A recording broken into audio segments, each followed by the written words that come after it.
Hemos regresado a lo de la literatura en las civilizaciones. Profe Brian, aquí me hacen muchas preguntas a veces, me preguntan cómo es este tema, qué es que mismo, y yo les voy a contar algo. Uno de los datos curiosos que a mí me ha dado mucho es de este personaje. ¿Lo han visto ustedes en sus pantallas? Mírenlo, mírenlo, saluda. Sí lo han visto, ¿no? Es Yu-Gi-Oh! O Yugi, como algunos lo llaman. La historia de él nace bastante buena y tiene mucha afinidad con la historia que vimos en el video anterior. Como ustedes saben, Egipto, retomando Egipto porque tiene muchos datos curiosos, Mesopotamia y los mayas tienen ya historias ya predefinidas, pero lo que ha hecho increíble, digamos, culturas tan modernas, ahora providenciales como Japón, fue crear personajes basados en estas historias. Como pueden observar aquí, estos muñecos representan la historia de un faraón, que aquí lo tienen, dicen que es el 14º miembro en el linaje de Tutankamón, de sus herederos, que supuestamente crea un juego de las sombras y hace todo por salvar al mundo de una destrucción a manos de la oscuridad. Para no hablar mucho del tema, estos muñecos representan incluso esta historia, donde con una carta, con la tecnología y la magia dan vida a un juego que estuvo encerrado por casi más de 5000 años de historia. Pero, profe Brian, ¿qué tiene que ver la historia, el inicio o el origen del Yu-Gi-Oh, el primero, con la historia de de la literatura en civilizaciones? Fue porque este personaje, que primero se le conoce como Yami Yugi, eh, él era un faraón y él gobernó el antiguo Egipto hace casi más de 5000 años, vuelvo y repito. Su trabajo e historia se narra a partir de la fortaleza en cómo él aprendió a utilizar la magia negra y a utilizar todos los monstruos que en su poder había. Claro que la energía que él mantenía en este proceso les daba mucha fuerza y mucho control. Con la magia negra que él poseía, le daba vida a todo tipo de monstruos como el que tengo aquí en mi mano. Por ejemplo, si activaba una carta y gracias a la tecnología de una modernidad tan grande y en ese tiempo de la magia, estos monstruos aparecían, eran como una cosa de magia. Entonces, si te pones a dar cuenta, el Yu-Gi-Oh, más que solo por un juego de cartas, que aquí los tengo, aquí está mi baraja, yo también adoro mucho estas historias, me encanta mucho más por su connotación histórica. ¿A qué me refiero?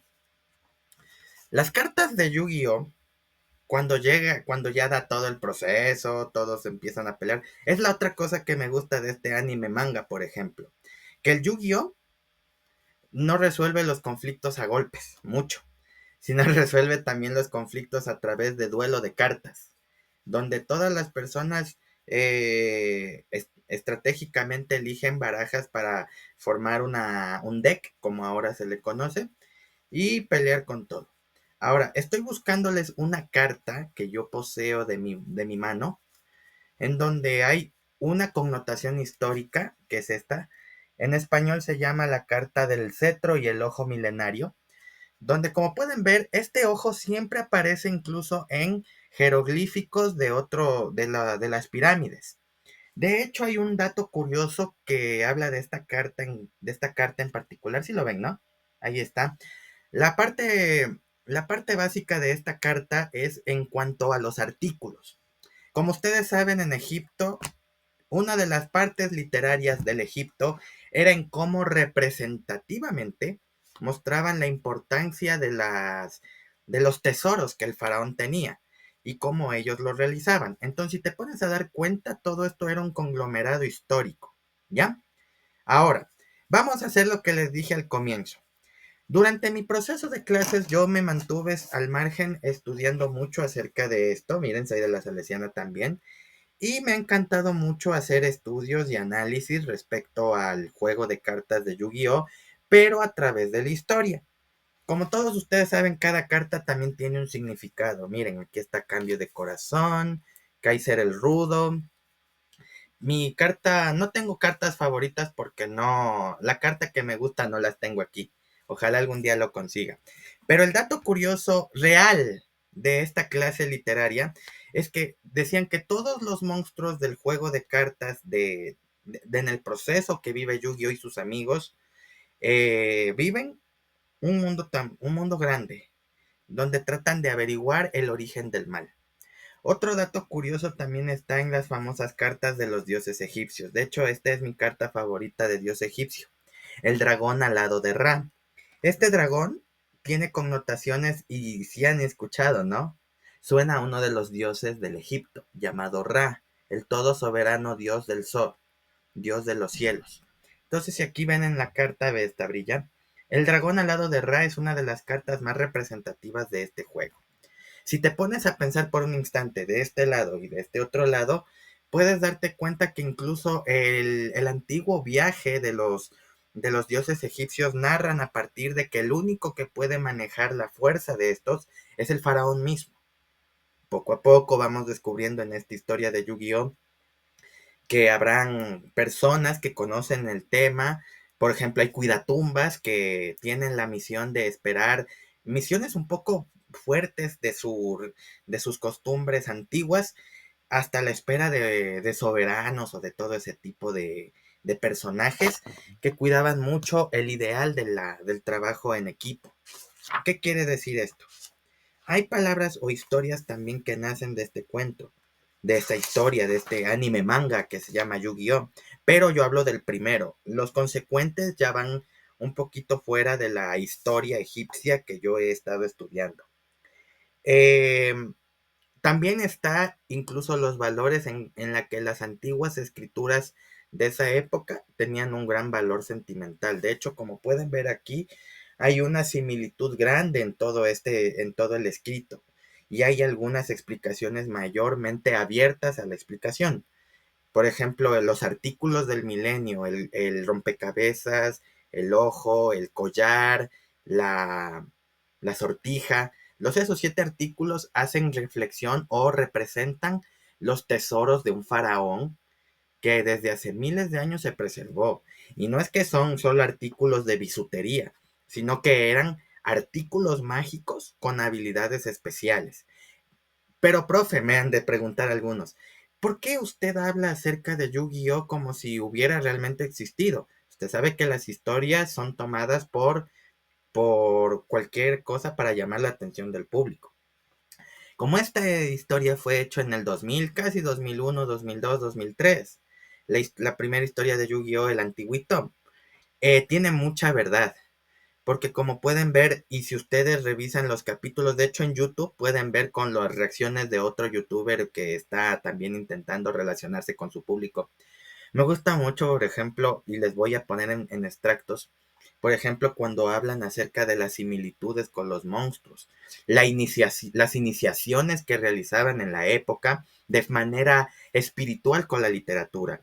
También está el hecho mismo de que los monstruos de las cartas, a pesar de tener un origen, digamos, un origen ancestral, en un juego replicado porque nos lleva un poquito al futuro, más o menos, Yu-Gi-Oh! Nos hacen vislumbrar la belleza de otras criaturas. Y les digo algo, Yu-Gi-Oh! No solo tiene connotaciones de manera egipcias, también tiene connotaciones un poco más medievales, porque hay una historia sobre la antigua, sobre la tierra perdida de Atlantis, sus héroes, sus guerreros y el origen de esta historia. Entonces, si te das cuenta, la historia de Yu-Gi-Oh no solo se desarrolla en un duelo de cartas cualquiera, o de monstruos que salen de sus barajas de forma tecnológica y mágica. También tiene historia. El relato de las profecías, como pueden ver, cuando Ishizu invita a Seto Kaiba al museo y le muestra la historia de cómo nace la rivalidad entre Yugi. O también, si viste la película de la Pirámide de la Luz, está las similitudes que tiene Anubis con ese acercamiento tan directo que tiene con el faraón. Si te pones entonces a pensar, Yu-Gi-Oh no es solo un anime guardado del bolsillo de un creador. Fue realizado con grandes propósitos. Y no, y no solo fue de conocer tarjetas, coleccionar, comprar la mercancía, los juguetes. Para mí, en cambio, fue el corazón de un trabajo que yo hice hace mucho tiempo en investigación. Incluso como pueden ver en sus pantallas, yo en la universidad pude crear estas cartas basadas en el anime y hacía algunas encuestas para ver si la historia de Yu-Gi-Oh y la del antiguo Egipto tienen la relación que puede ayudar a aprender. Por eso, profes, estudiantes, si quieren que yo les recomiende un anime, no solo para aprender, sino también para que conozcan algo sobre una civilización avanzada, Yu-Gi-Oh, pero la primera, el primer Yu-Gi-Oh, el que se desarrolló en el 2000, justo cuando Konami estaba en el desarrollo de esta, ¿ya?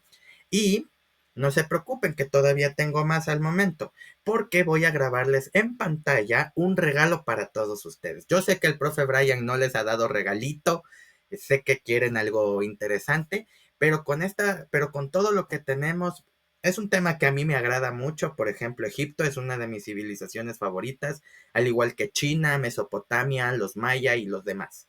La India también, obviamente. Pero me encanta Egipto por esa similitud del anime y gracias obviamente a Japón por esta presentación tan linda. Bueno, por esta parte y con mis imágenes aquí cerca terminamos la segunda parte. En la tercera parte tendremos conclusiones, la gran sorpresa que les tengo lista para ustedes y, por si no fuera poco, los saluditos, porque el día de ayer tuve que grabar el video de la narrativa. Si hoy tenemos tiempo, prepárense porque voy a grabar otra narración fantástica de Tercer Mundo. Pero por el momento terminemos esta clase de las civilizaciones en la siguiente parte del capítulo. Y no lo olviden, jugar cartas no significa tampoco estar chapado a la antigua como su profe Brian. Yo los colecciono. Pero de hecho lo que a mí más me gusta es mi figura de Yu-Gi-Oh! Que luego se convierte en el faraón Aten, 14º guerrero de la dinastía de Tutankamón en el seno de la familia de los Kerops. ¿Ya? Entonces con Yu-Gi-Oh! Nos vamos más despuesito y nos veremos pronto. Así que no te lo pierdas, que esto sí. Entonces, hola de nuevo. Solo para terminar, aquí tenemos algo que les dije que era una sorpresa. Este es el inicio del primer manga de Yu-Gi-Oh! Que está disponible también en el internet. Aquí está cómo los ancestros de los juegos comienzan una batalla entre la magia y los ritos ceremoniales. Es un juego que desde la historia ha marcado por toda la humanidad desde el Imperio Egipto durante casi más de 5000 años de historia. Y aquí, como pueden ver, comienza la historia de Yu-Gi-Oh! ¿Te gustaría tener eso? Pues haz la prueba. Ve, mira Yu-Gi-Oh, escucha varias veces y observa todo lo que te tiene preparado, porque al fin y al cabo todo esto es parte de una forma de aprender que el autor Takahashi ha logrado crear y visualizar desde su primer libro. Nos vemos en la tercera parte. Rangomen, Jitsu Joshi. Ven, Quencheren Jian Jiu-Jitsu.